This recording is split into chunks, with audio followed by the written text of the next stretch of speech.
Well, hello there, and happy Monday to you. Listen, let me ask you this question. Have you ever said this as a nurse? It's like that, and that's the way it is, sort of like Run DMC, that in nursing, it's like you take care of everyone else and then you think about yourself. Or what about this one? That you feel guilty with just the thought of putting yourself first. Well, listen, you're not alone, so be gentle with yourself. And we're going to get into it here in the break room. And today we're talking about this is how we do it as a multi-passionate nurse. Welcome to the break room. This is your self-care safe space where you can escape from the day-to-day and get recharged and renewed so that you can return back to those tasks or things that you have to do. And I am Deetra Dennis, and I am the self-care coach for nurses, and I empower my sister nurses to prioritize the care of their MVP so that they can show up as the best version of themselves and impact the well-being of those connected to them. So again, welcome to those that this is your first time, and welcome back to those who have been hanging out with me for a while. So glad to see you here in 2023.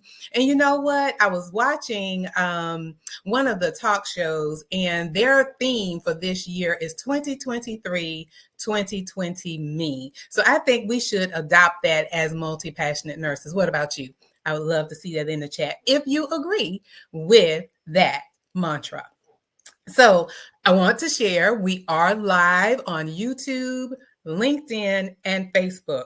So just a few housekeeping things before we get into this is how we do it, okay? So if you're viewing on YouTube, I would love for you to subscribe. Come on, become a part of the family. Subscribe and click on the notification bell so that you're alerted when we are going live or have any other things going on. And for everyone, if you would like the video, our live stream, and then share it with someone that you feel could benefit from the things that we discuss over here. And then lastly, comment below, because this is a dialogue. This is our conversation in the break room. And so glad to have you here, Heather. So glad to see you. And so we're going to get into it today.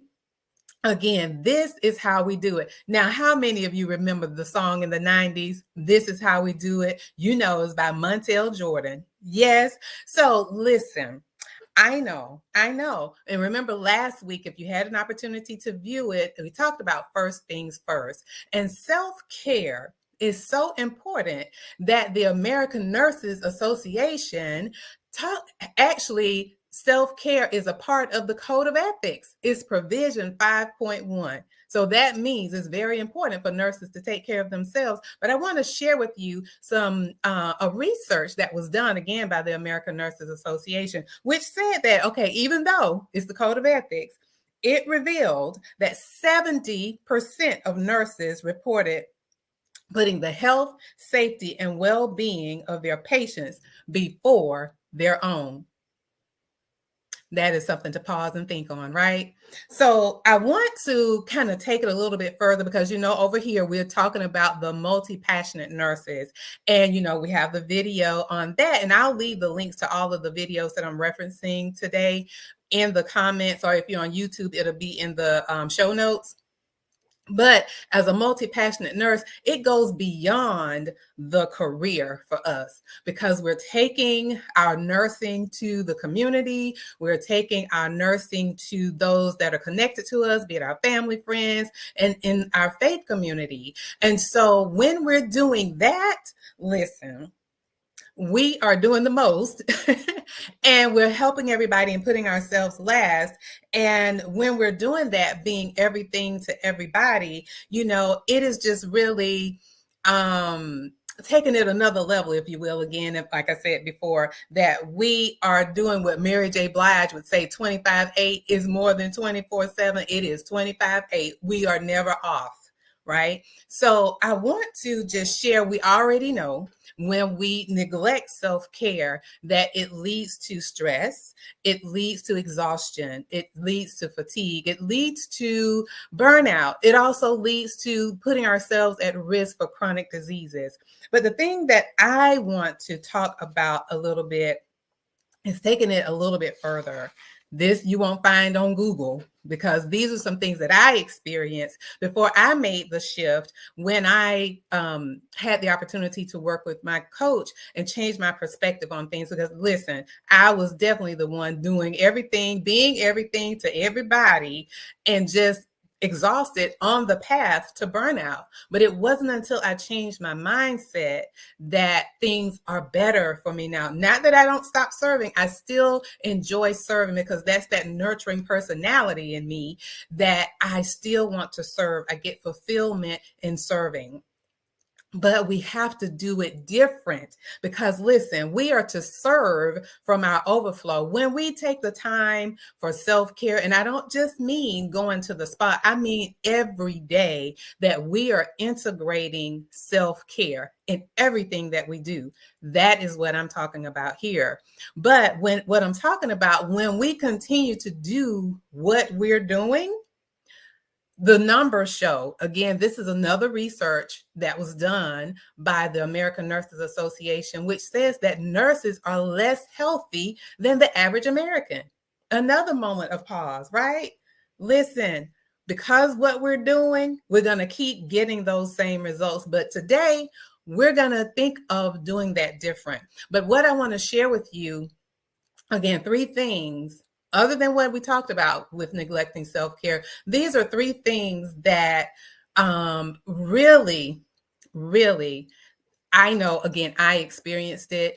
And on the other side, to be in a place of ease and grace, it is a wonderful space to be in. So again, when we keep doing what we've been doing, these are some things that happen. Now, it may not happen overnight, but it may happen over time. So the first one is that it impacts our presence. It impacts our presence, or your presence, or my presence, or our presence. It impacts our presence. And what do I mean by that? Listen, as a multi-passionate nurse, we know that nursing is a calling, and it extends beyond our career, as I mentioned before. That is, we're in the community and with those with whom we're connected. And so we are responsible for the light, for the energy that we bring to each of those areas, to our career, community, and to those with whom we're connected. We're responsible for that. We are to let our light so shine that men may see our good works and God be glorified. Do you agree with me? Type in the chat yes if you agree with what I'm saying. And so when we enter into a room, we want to be able to bring our love, the joy, the peace. We want to be able to do that. But when we neglect self-care, it is like we're on autopilot. How many of you remember the commercial, the Dunkin' Donut?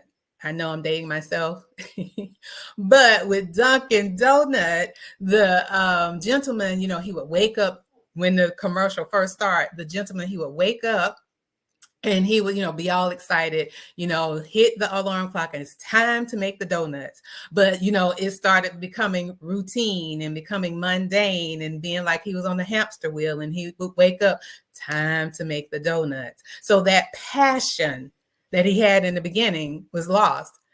Or do you feel that way? We've normalized putting ourselves last, and then we're just going through the motion. We're doing things, not saying that we're not doing things, but has the passion, are we showing up again as the best version of ourselves, bringing the love, bringing the joy, bringing the peace?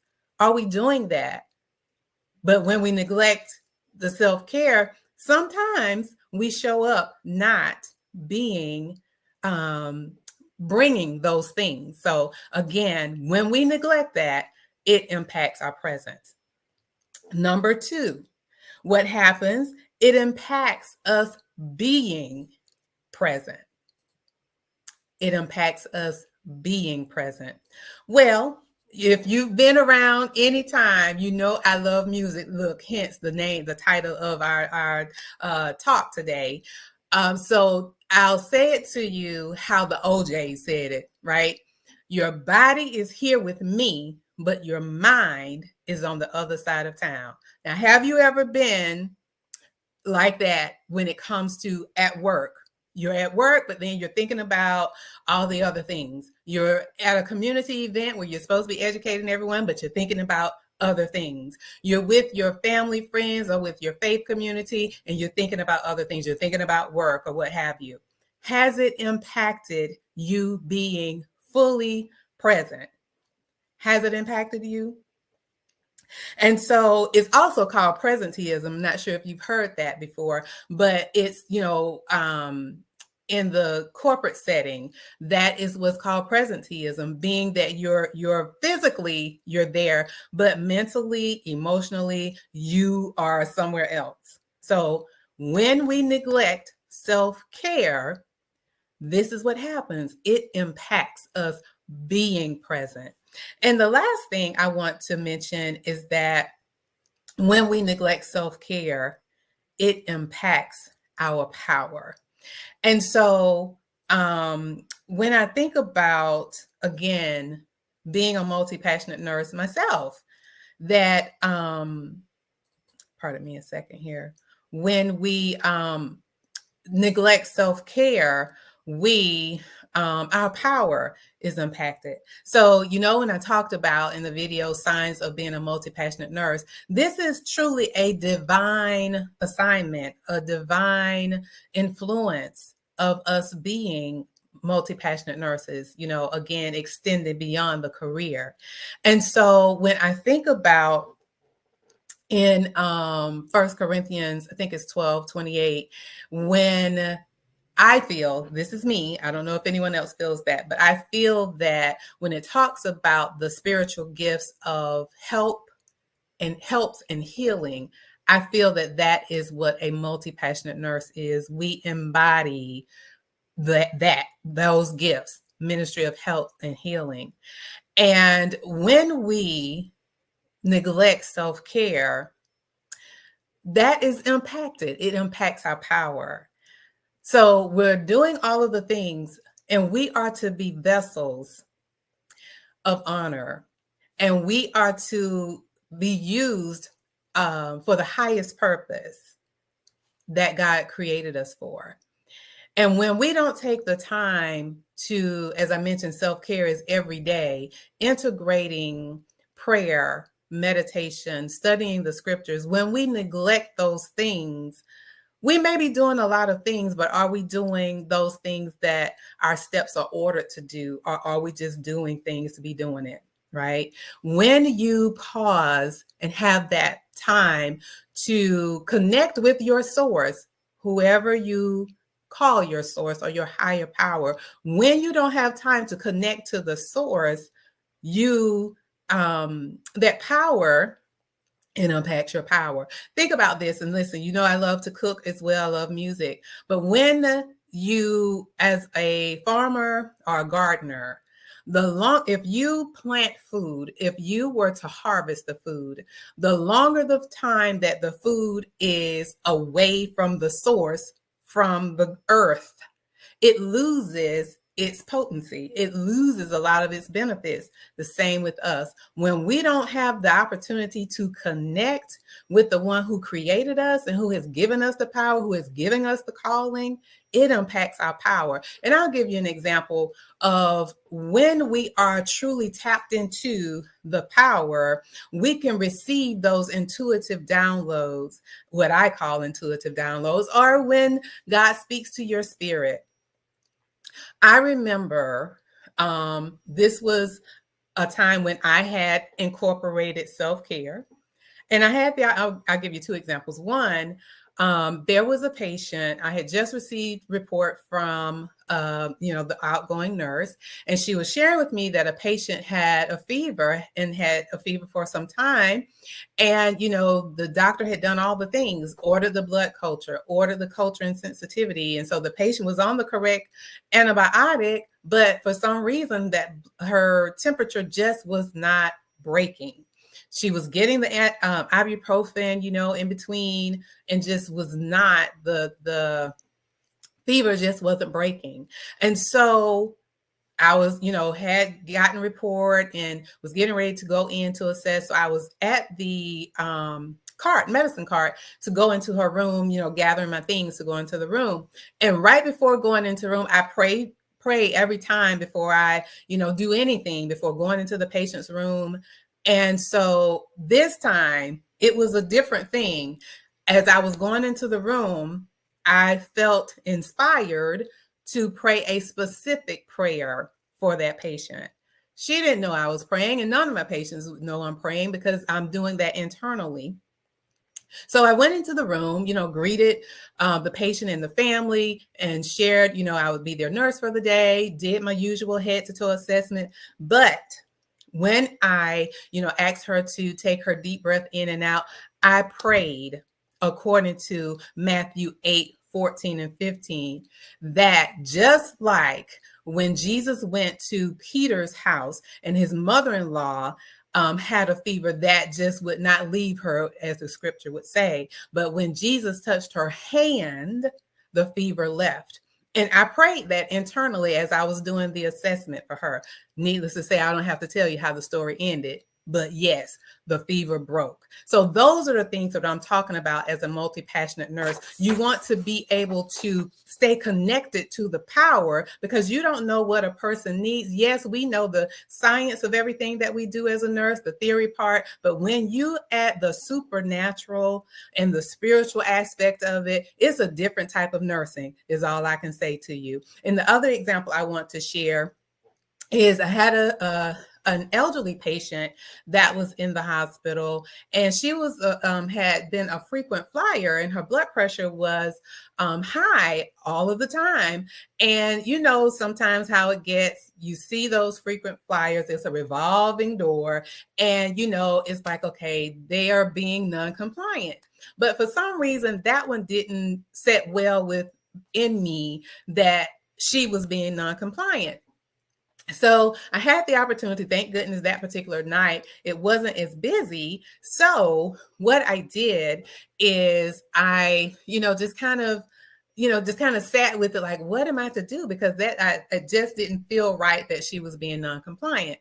So I had the opportunity to sit with her for a little bit.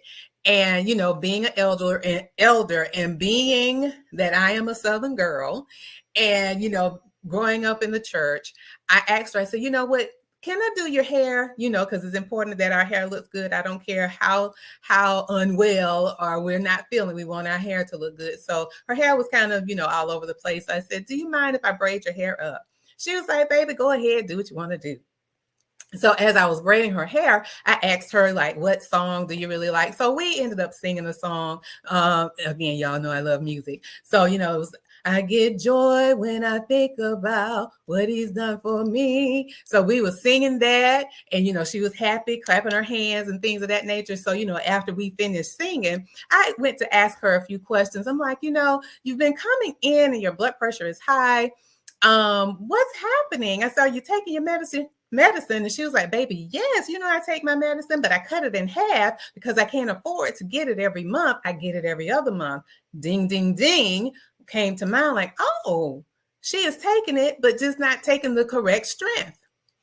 Now, if I would have been tired, it wouldn't have even mattered having that discussion with her. But again, having that opportunity that I had, the rest that I needed and all the other things of self-care, when the morning came and the physician came to make rounds, I shared with him, and I asked him, is it possible, maybe to increase the dose so that she can still get the dose that he wanted her to be on, and she can still cut it in half so that she can, take care of her things financially. Saying all of that to say it impacts your power. If you don't have that self-care, a lot of things will, you may not get it, because when you are exhausted, sometimes you're in a fog. Type in the chat if you're flowing with me, because you're in a fog, you're not thinking clearly. But when you have the opportunity to have the rest, getting the proper sleep, nourishing your body with the proper nutrition, all the other things, reducing the stress, all of the aspects of lifestyle medicine, when you do that, you can truly be the vessels that we were created to be as the nurse. We are there again. We are embody the spiritual gifts of health and healing. And we can do that when we take the time for self-care. And so I want to just recap the 3 areas that if we continue to do what we're doing, these things may happen. Number 1, it impacts your presence, how you show up. We want you to show up as the best version of yourself, and those who are around you want you to show up that way too. Because listen, we know how we get when we're tired. With the looks that we can give someone can burn a hole through them, and we don't have to say a word, but those looks, listen, and everything gets on your nerves. So we want to show up as the best version of ourselves so that we can, that it doesn't impact our presence. The second part, if we continue the way we're doing it, it impacts us being present. And lastly, it impacts our power. So I hope that, this has been something of value to you. And if you wouldn't mind sharing in the chat or the comment, how has, what are your takeaways from what I mentioned? Does any of this resonate with you? Has any of those things that I mentioned, you kind of seeing those things in yourself? I would love to see in the chat if that is, or the comments. I keep saying the chat, in the comments, if any of that resonates with you. Well, it's okay. And if you're watching this as a replay, I still would love to get feedback from you of, how has this impact, look, we've been using the word impact tonight. How has this impacted you by neglecting self-care? And if you would like to do it differently, I invite you to schedule a call with me for a self-care reset discovery call. And I'll put that in the comments, the link to that, if you would like to schedule a call with me so that we can change this. We can do it different. We can do it differently. And I always love to end with a quote. So our quote tonight is, self-care is never a selfish act. It is simply good stewardship of the only gift you have, the gift you were put on earth to offer to others whose lives you touch. So thank you so much for your time. I don't take it lightly. I appreciate you spending time with me today. And again, I hope that you will like the video and share it with someone who you feel could benefit from the things that we discussed tonight. And I will see you on next week. Have a good week and have a good evening.